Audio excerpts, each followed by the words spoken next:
Hello guys, welcome to GK target YouTube channel. तो साथियों, UP police constable 2024 के लिए आज शानदार सेशन करेंगे जिसमें जीके और जीएस के मिक्स क्वेश्चंस रहेंगे। तो आज का ये क्लास आपको कंप्लीट देखना है क्योंकि ये सारे क्वेश्चन बहुत ही महत्वपूर्ण है। बिना देरी किए हुए अपने इस सेशन की शुरुआत करते हैं। तो आप सभी को अगर क्लास पसंद आए तो अपने सभी दोस्तों तक क्लास को जरूर शेयर करेंगे और इस क्लास को एक लाइक कर देना। देखिए, आज के क्लास का पहला क्वेश्चन है, शुद्ध तत्व कौन सा है। यानी आपको बताना है कि इनमें से कौन सा एक शुद्ध तत्व है। तो काफ़ी अच्छा क्वेश्चन है, काफ़ी महत्वपूर्ण प्रश्न है। तो ध्यान से देखिए, इनमें से कौन सा एक शुद्ध तत्व है। तो साथियों, कांच और सीमेंट ये दोनों मिश्रण है, लेकिन सोडियम जो है, सोडियम Na, इसका परमाणु संख्या 11 होता है। ये बिल्कुल जो है शुद्ध तत्व है, सिंगल एलिमेंट है। तो करेक्ट आंसर होगा ऑप्शन नंबर सी, सोडियम। इस क्वेश्चन का करेक्ट आंसर हो जाएगा ऑप्शन नंबर सी, सोडियम। याद रखना है।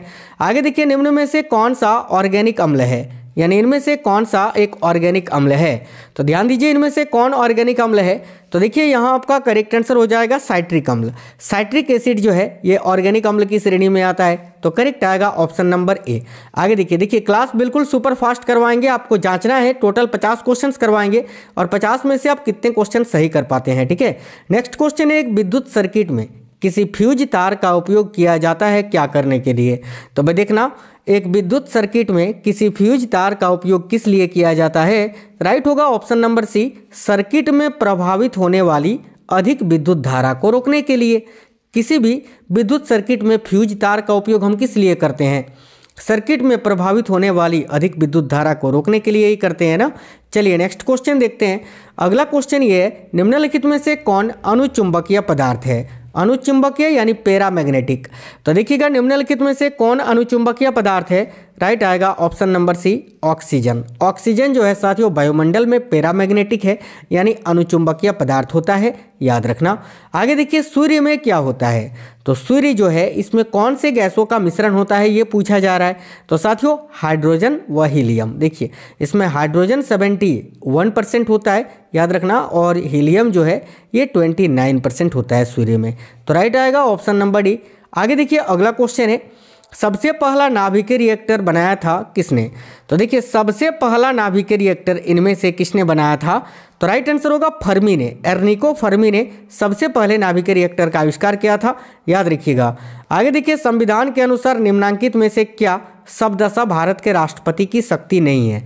यानी संविधान के अनुसार निम्नलिखित में से क्या एक भारत के राष्ट्रपति की शक्ति नहीं है।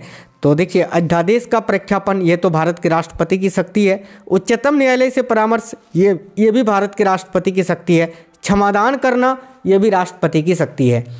लेकिन देखो, ऑप्शन नंबर सी में लिखा हुआ है, संसद के दोनों सदनों को संदेश भेजना, ये जो है राष्ट्रपति की शक्ति नहीं है। करेक्ट आएगा ऑप्शन नंबर सी। याद रखिएगा। ठीक है, चलिए नेक्स्ट क्वेश्चन देखते हैं। तो आज का अगला क्वेश्चन है, किस अभिलेख में यह साबित होता है कि चंद्रगुप्त का प्रभाव पश्चिम भारत तक फैला हुआ था। काफ़ी अच्छा क्वेश्चन है। याद रखिए, करेक्ट आंसर हो जाएगा रुद्रदमन का जूनागढ़ अभिलेख में। ठीक है, इससे यह प्रभाव होता है, यह साबित होता है कि चंद्रगुप्त का प्रभाव पश्चिम भारत तक फैला था। मोपला विद्रोह का नेता कौन था। मोपला विद्रोह 1921 में हुआ था मालाबार में। और देखिए, इसके नेता कौन थे ये आपसे पूछा जा रहा है। तो याद रखिए, करेक्ट आंसर होगा Musliyar. Option number A, Musliyar correct होगा। आगे नेक्स्ट है, भारत में किस प्रकार की शासन व्यवस्था अपनाई गई है। तो साथियों देखिए, भारत में किस प्रकार की शासन व्यवस्था अपनाई गई है ये पूछा जा रहा है। तो याद रखिए, ब्रिटिश संसदात्मक प्रणाली। ठीक है, ब्रिटिश संसदात्मक प्रणाली अपनाई गई है ना भारत की शासन व्यवस्था में। तो ऑप्शन नंबर बी करेक्ट हो जाएगा। नेक्स्ट क्वेश्चन है, संविधान के राज्य के नीति निर्देशक तत्वों को शामिल करने के पीछे क्या उद्देश्य है।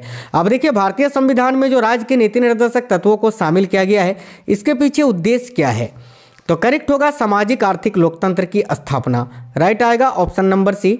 आगे नेक्स्ट है, उत्तर प्रदेश के बाद सबसे अधिक संसदीय क्षेत्र किस राज्य का है। अब देखिए, भारत में सबसे बड़ा संसदीय क्षेत्र है उत्तर प्रदेश का साथियों। यहाँ पर जो है ना, लोकसभा के लिए 80 सीटें हैं, विधानसभा के लिए 403 सीटें हैं, राज्यसभा के लिए 31 सीटें हैं, जो कि बाकी सभी राज्यों से अधिक है। आपसे पूछा है कि उत्तर प्रदेश के बाद सबसे अधिक संसदीय सीटें किस राज्य में हैं। तो याद रखना, महाराष्ट्र में। करेक्ट आएगा ऑप्शन नंबर सी महाराष्ट्र, और तीसरे नंबर पर है बिहार का। आगे देखिए कामागाटा मारू क्या था, ये पूछा जा रहा है। तो साथियों कामागाटा मारू जो है ना, देखिए कनाडा की यात्रा पर निकला एक जहाज था, याद रखना कामागाटा मारू ये कनाडा की यात्रा पर निकला एक नौसैनिक जहाज था। देखिए किसने मान्यखेत या मालखेत को राष्ट्रकूट राज्य की राजधानी बनाई थी, बहुत ही महत्वपूर्ण प्रश्न है। तो मान्यखेत या मालखेत को राष्ट्रकूट वंश की राजधानी किसने बनाई थी, याद रखिए अमोघवर्ष ने। ऑप्शन नंबर भी करेक्ट होगा अमोघवर्ष, याद रखना है अमोघवर्ष ने, ठीक है। आगे देखिए किसने 4 अध्यादेश, एक जब्ती, गुप्तचर प्रणाली का गठन, दिल्ली मद निषेध और अमीरों के मेल मिलाप पर पाबंदी जारी किए थे, तो याद रखिएगा साथियों अलाउद्दीन खिलजी ने। ऑप्शन नंबर भी करेक्ट हो जाएगा। आगे देखिए नेक्स्ट है महात्मा गांधी को नील उत्पादक किसानों की दुर्दशा देखने हेतु चंपारण आने का आमंत्रण किसने दिया था। तो भाई देखिए महात्मा गांधी को नील उत्पादक किसानों की दुर्दशा देखने हेतु चंपारण आने का आमंत्रण ये राजकुमार शुक्ल ने दिया था। ऑप्शन नंबर ए राजकुमार शुक्ल। आगे देखिए मुसलमानों के लिए अतिरिक्त निर्वाचक मंडल प्रारंभ में किसके द्वारा लाया गया था।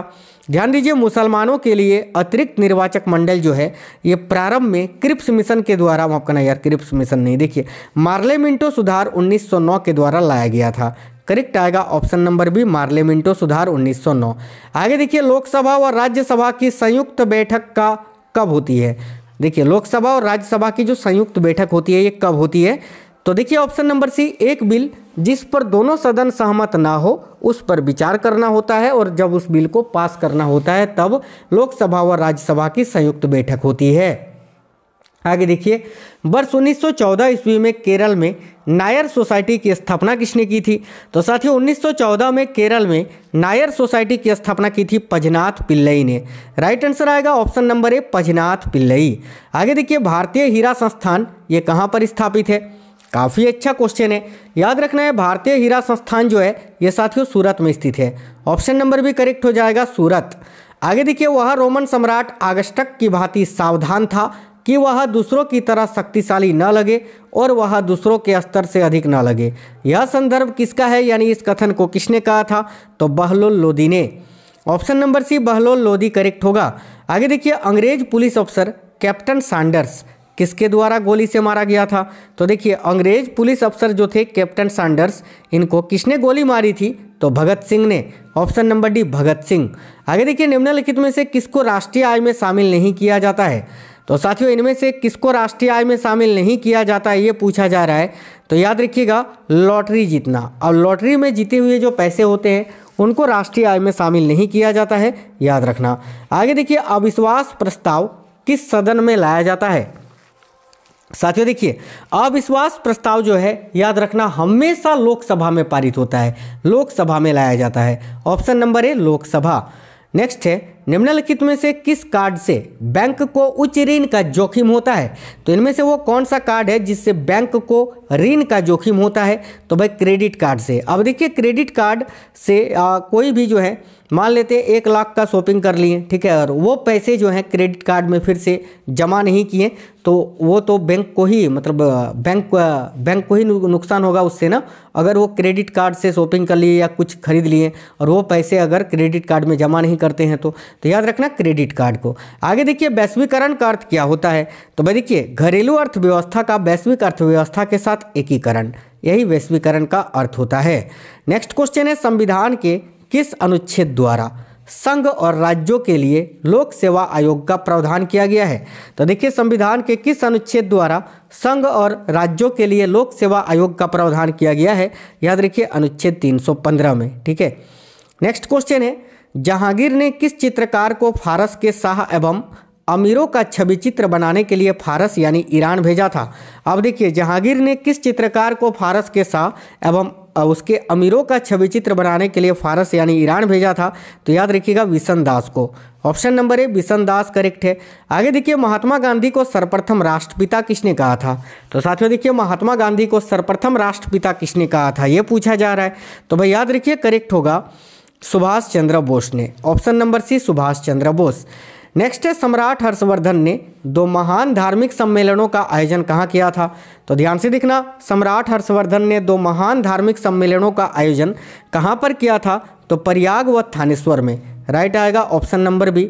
नेक्स्ट है भारत एक गणतंत्र है, इसका अर्थ क्या है?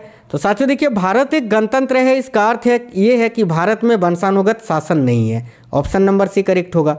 आगे देखिए, राजेंद्र चोल द्वारा किए गए बंगाल अभियान के समय बंगाल का शासक कौन था? साथियों ध्यान दीजिएगा, राजेंद्र चोल द्वारा किए गए बंगाल अभियान के समय बंगाल का शासक था महिपाल प्रथम।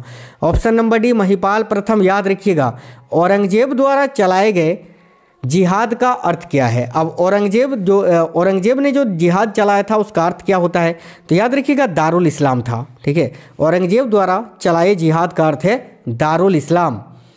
नेक्स्ट क्वेश्चन है, ऋग्वेद में कितने सूक्त हैं? तो साथियों देखना, ऋग्वेद में कुल 1028 सूक्त हैं। ऑप्शन नंबर सी करेक्ट हो जाएगा। आगे देखिए, साइमन कमीशन का भारत आगमन किस वर्ष में हुआ था? यानी साइमन कमीशन जो है ये किस वर्ष में भारत आया था? तो याद रखिएगा 1928 ईस्वी में। Option number B. नेक्स्ट है, संसदीय प्रणाली वाली सरकार को अन्य किस नाम से जाना जाता है?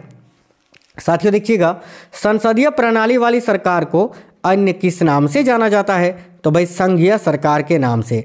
राइट आएगा ऑप्शन नंबर सी, संघीय सरकार। आगे देखिए, 1857 के विद्रोह का तत्कालिक कारण क्या था? साथियों ये पूछा जा रहा है।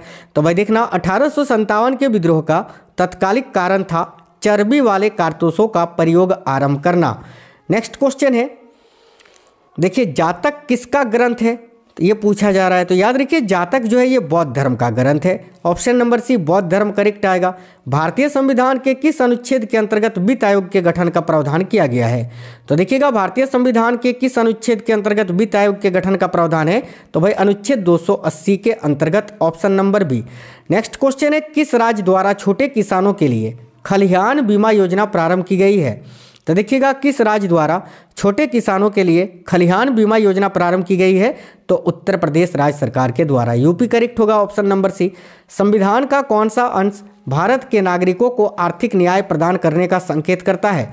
तो देखिए, संविधान का वो कौन सा अंश है जो भारत के नागरिकों को आर्थिक न्याय प्रदान करने का संकेत करता है? तो याद रखिएगा, राज्य के नीति निर्देशक तत्व, जो कि संविधान के अनुच्छेद 36 से 51 तक में वर्णित है और संविधान के भाग 4 में वर्णित है। आगे देखिए, निम्नलिखित में से भारत का पहला मुस्लिम शासक कौन था जिसने हिंदुओं से जजिया कर न लेने का आदेश दिया था? तो साथियों, भारत का पहला मुस्लिम शासक कौन था? तो अलाउद्दीन हसन बहमन शाह। याद रखना, जिन्होंने जो है ना हिंदुओं से जजिया कर न लेने का आदेश दिया था। आगे देखिए, मैंने अपना राज्य अपनी प्यारी बेगम के हाथों में एक प्याला शराब और एक प्याला शोरबे के लिए बेच दिया है। यह किसकी उक्ति है? यानी इस कथन को किसने कहा था? तो याद रखिए, जहांगीर ने। Option number A. देखिए, आर्यन मल्होत्रा समिति ने किस क्षेत्र से संबंधित सुधारों के लिए रिपोर्ट प्रस्तुत की थी? काफ़ी अच्छा क्वेश्चन है। याद रखिएगा, आर्यन मल्होत्रा समिति ने किस क्षेत्र से संबंधित सुधारों के लिए रिपोर्ट प्रस्तुत की थी? तो बीमा क्षेत्र में सुधार के लिए। ऑप्शन नंबर सी राइट होगा। महापुरुषीय धर्म एक शरण संप्रदाय के संस्थापक कौन थे? तो साथियों देखना, महापुरुषीय धर्म यानी एक शरण संप्रदाय के संस्थापक थे शंकर देव। राइट आएगा ऑप्शन नंबर डी। आगे देखिए, उद्योगों के विकास तथा औद्योगिकीकरण की रणनीति किस पंचवर्षीय योजना की अंग थी? ये पूछा जा रहा है। याद रखिए, उद्योगों के विकास तथा औद्योगिकीकरण की रणनीति किस पंचवर्षीय योजना की अंग थी? तो द्वितीय पंचवर्षीय योजना की। Option number A. आगे देखिए, भारत के रेल मंत्रालय की बुलेट ट्रेन चलाने की योजना किस किस शहर के बीच है? तो भाई याद रखना, भारत के रेल मंत्रालय की बुलेट ट्रेन चलाने की जो योजना है वो मुंबई, देखिए मुंबई अहमदाबाद के बीच में है। ऑप्शन नंबर ए, मुंबई से अहमदाबाद। याद रखना, ये क्वेश्चंस बहुत ही महत्वपूर्ण थे साथियों आपके उत्तर प्रदेश पुलिस भर्ती के लिए। तो क्वेश्चंस कैसे थे कमेंट बॉक्स में बताइए। क्लास पसंद आया है तो अपने सभी दोस्तों तक जरूर शेयर करिए। आप में से कोई भी साथी नए हैं थे तो चैनल को सब्सक्राइब कर लीजिएगा और बेल आइकन को ऑन कर लेना। चलिए तो मिलेंगे नेक्स्ट वीडियो में, तब तक के लिए जय हिंद।